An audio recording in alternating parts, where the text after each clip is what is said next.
Good to have all of you here. Want to express a special welcome to Reverend Casey, who's here with us from the UTC Fairfax Church.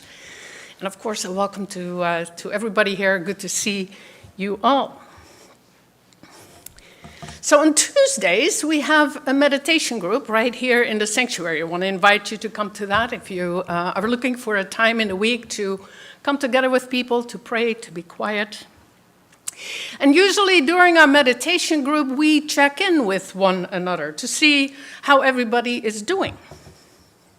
And just a couple of weeks ago, David said that he was still feeling so full and grateful for the weekend, having witnessed Rebecca, who's Kathy's and David's daughter, narrate a video.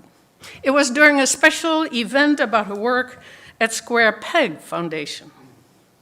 Now, Rebecca works with horses who've been cast aside and works with children who have all kinds of disabilities.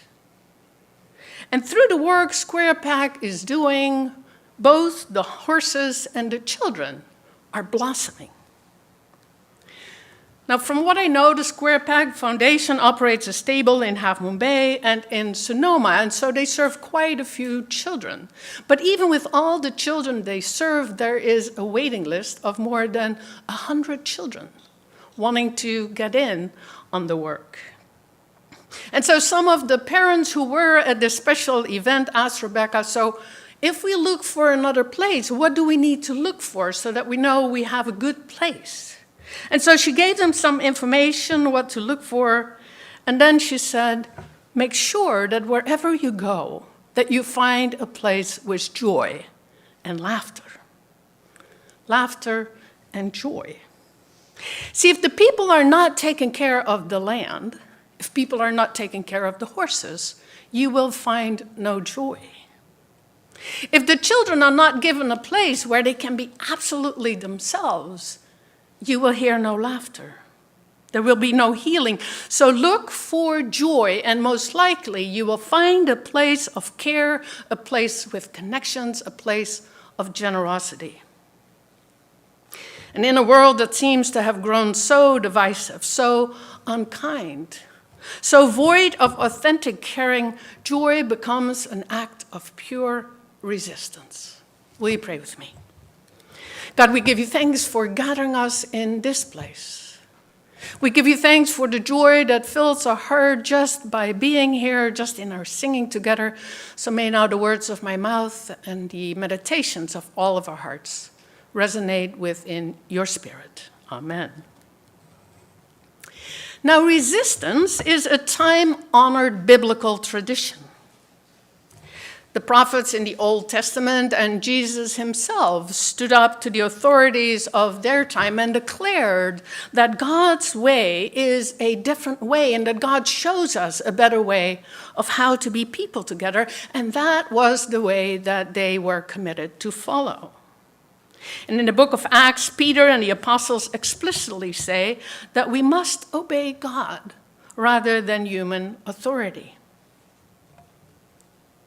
Now, when we think of resistance, our mind often goes to the great resistant movements with protests and marches and campaigns and writing letters and other forms of speaking out. But in these last couple of weeks, we looked at other forms of opposing the destructive forces that we see around us.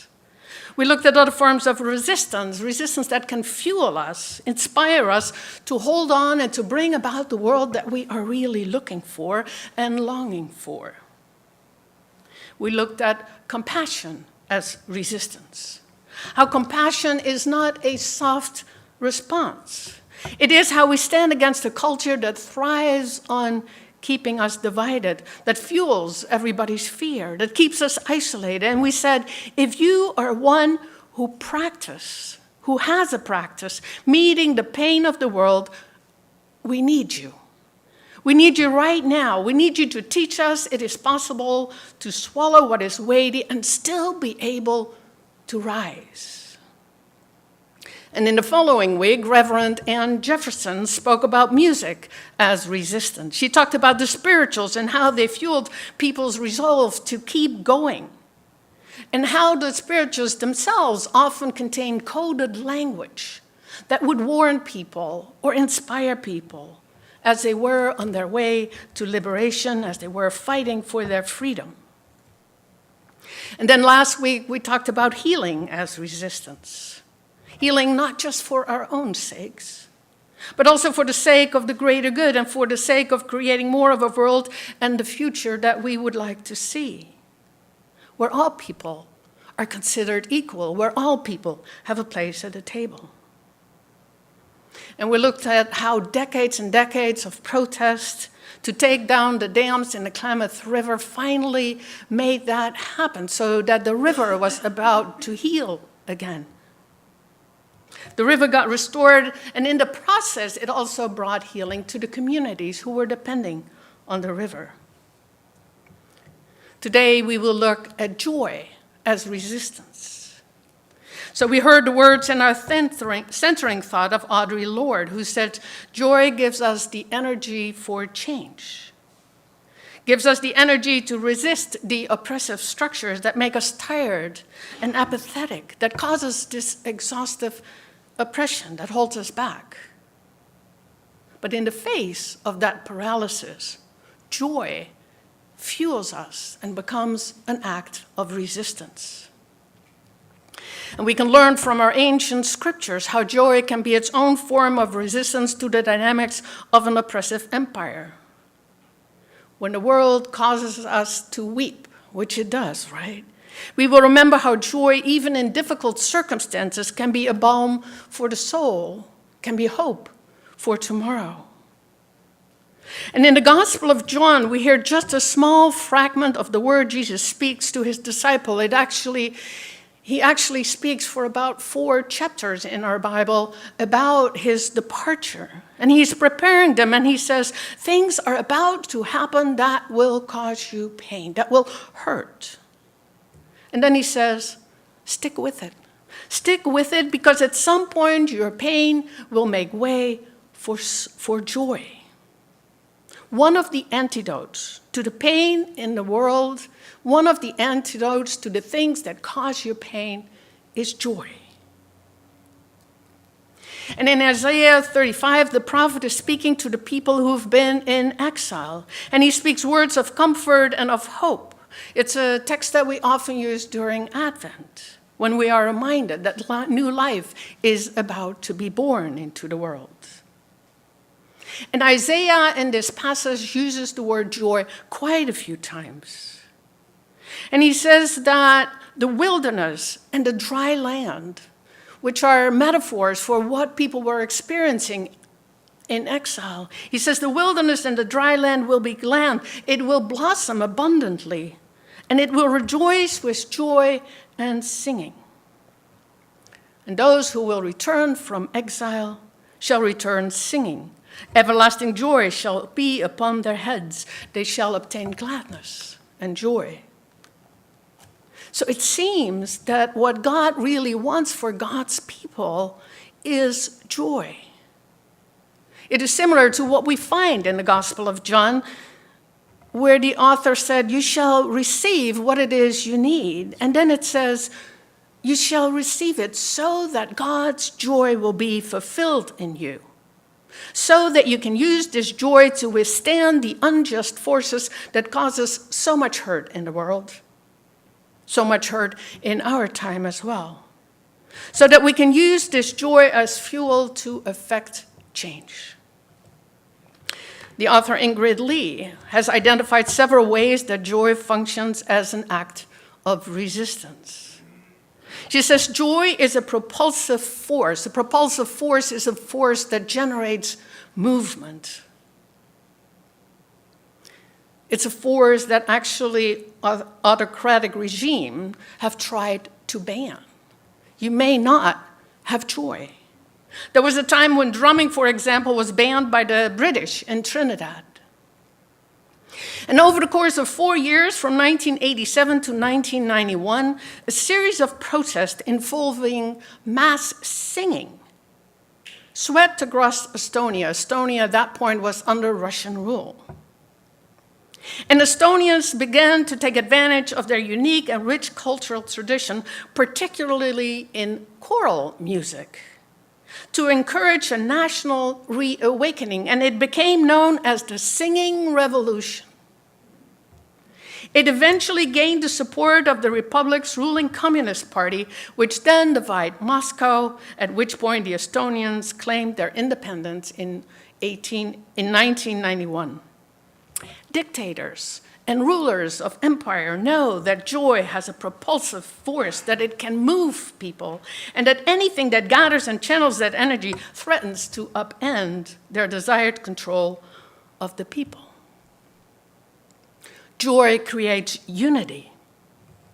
When psychologists study people engaged in communal singing or dance, they find that they become connected, not just on an emotional level, on a social level, but really also on a physical level.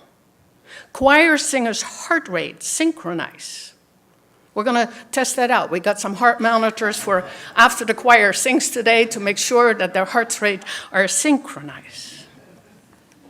Musicians playing together have brain waves that line up. These experiences of synchronicity create a physical experience of community. And it actually, most of the time, is profoundly unconscious. And studies show that even when strangers start singing together, they become more generous, more willing to sacrifice their own needs for the whole group. And joy lets us reclaim our humanity. Struggles for justice are often also struggles for the acknowledgement of an oppressed group's full humanity. Joy is a sign of vibrant life, of thriving. It is one of the things that makes us truly human. So depriving a group of their joy, whether that is through an outright ban or through economic means, are methods of dehumanization. Reclaiming all of our sources of joy is a way to refuse to be dehumanized, to reassert our vitality. To be able to choose our joy and experience it is the freedom that so many are fighting for. And joy promotes resilience. One of the challenges of activism is that the fights are long and the progress is often slow. We know that, right? And in so many fields, burnout is a serious risk, especially because activist work is rarely well compensated and because the strong sense of personal responsibility, for many activists, it becomes hard to really take a break and to take care of themselves. And for activists who live with chronic stress, the risk of burnout is physiological. Prolonged states of heightened negative emotions, it raises blood pressure, it does a number on our cardiovascular system. So rest is vital. But rest alone does not create resilience. We also need moments of release and celebration to mark the small victories and to restore the body and mind. And research shows that small bursts of positive emotion can help reset the body's physical response to stress so that people can continue to fight from a place of well-being.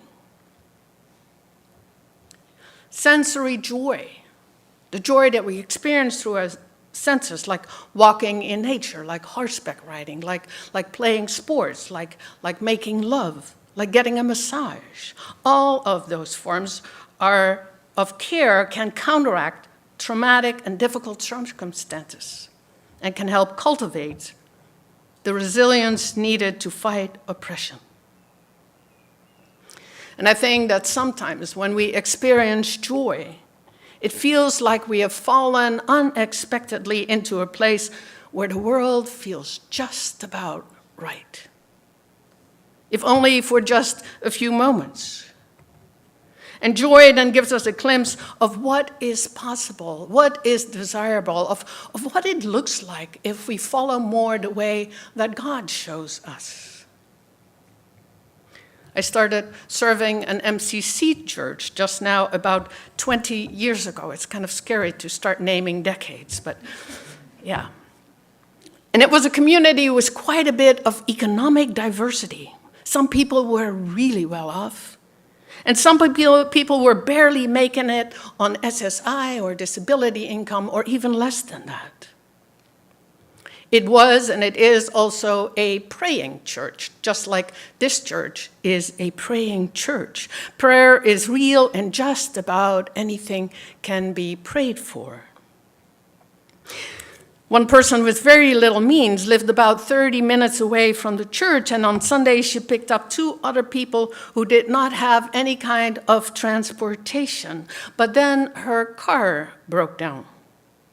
First, we heard prayers for a new battery, then for an alternator. And then by the time we heard prayers for a new transmission, we knew the car was a goner. So I ended up, because I came from Alameda, I ended up picking the 3 of them up for a couple of Sundays. I first picked Betty up in Santa Rosa, and then we went in to get Seabreeze, who lived in an assisted living facility. And Seabreeze came out carrying a big gray garbage bag. And I looked a little puzzled, and Betty said, well, we collect cans during the week so that we have money for the gas on Sundays. So we got Seabreeze in the car, we got the cans in the car, and then we went to get George. He lived on a small road of the freeway where a couple had taken him in, and George at some point in his life had been in a terrible car accident which left it hard for him to speak and hard for him to walk. But he was one of those spiritual backbones of the community. So he walked out with a cane and another gray garbage bag. So I looked at Betty, I said, cans? She said, yes, cans. So I got out of the car, we got George in the car, we got the cans in the car, but there were chickens roaming around. And by the time I got back to the car, one of the chickens had jumped into the car. So I had to chase the chicken out of the car before we actually could leave. And I thought, how many pastors on a Sunday morning are chasing chickens out of their car? And I thought we were well on our way then when Betty said, we usually stop at McDonald's to get coffee. So sure enough, we got 3 senior coffees for $1 each, 2 Egg McMuffins, and the local newspaper, which they needed to look at what was happening in the area and things that the church needed to know about.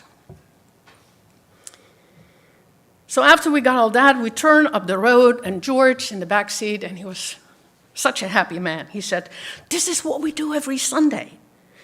We get coffee, and then we're on our way singing songs all the way to church. And Betty looks back a little irritated and says, we don't sing songs on our way to church. And he says, I know, but it sounded real good. So by the time we get to Kernville, I felt like I already had been in church, right? My heart. For a little bit of time, these 3 had let me become part of their world. For sure, a world fraught with multiple challenges. But in the midst of that, they found a way to get to where they wanted to go. They found a way to really take care of each other, and not just each other, but also found their own way to take care of the church. And they found a way to truly enjoy anything that worked well that came their way. Serving is always a mutual experience because people touch our lives as much as we touch theirs. The joy that we see in all of these backpacks hopefully will be reflected in the joy that the children and the parents will experience when they get them. But they bring joy to us as well. The world sometimes feels just about right when we experience joy. Connecting, caring, probably getting pretty close to what God's realm may look like. Go look for joy, Rebecca said. That is how you know you're in the right place. And then when you suddenly and unexpectedly feel joy, Mary Oliver adds, then don't hesitate. Give in to it. There are plenty of lives and whole towns destroyed or about to be. We are not wise and not very often kind. and much can never be redeemed. Still, life has some possibilities left. It could be anything that produces joy. But very likely you notice it in an instant when love begins. Anyway, that's often the case.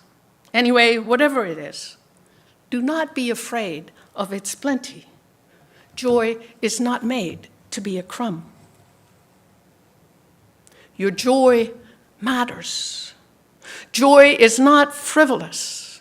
Your joy is not selfish, and do not let anybody take your joy away. There is no need to apologize for joy. Celebrate it. Your joy is sacred. Your joy is healing. So claim it. Amen. Amen. We'll take a few seconds of quiet, and then I'm just so excited to have the choir back up with us and singing for us.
We are marching in the light of God. We are marching in the light of God. We are marching in the light of God. We are marching in the light of God. We are marching, marching, we are marching, marching, we are marching in the light of God. We are marching, marching, we are marching, marching, we are marching in the light of God. We are singing in the light of God. We are singing in the light of God. We are singing in the light of God. We are singing in the light of God. We are singing, singing, we are singing, singing, we are singing in the light of God. We are singing, singing, we are singing, singing, we are singing in the light of God. We are dancing.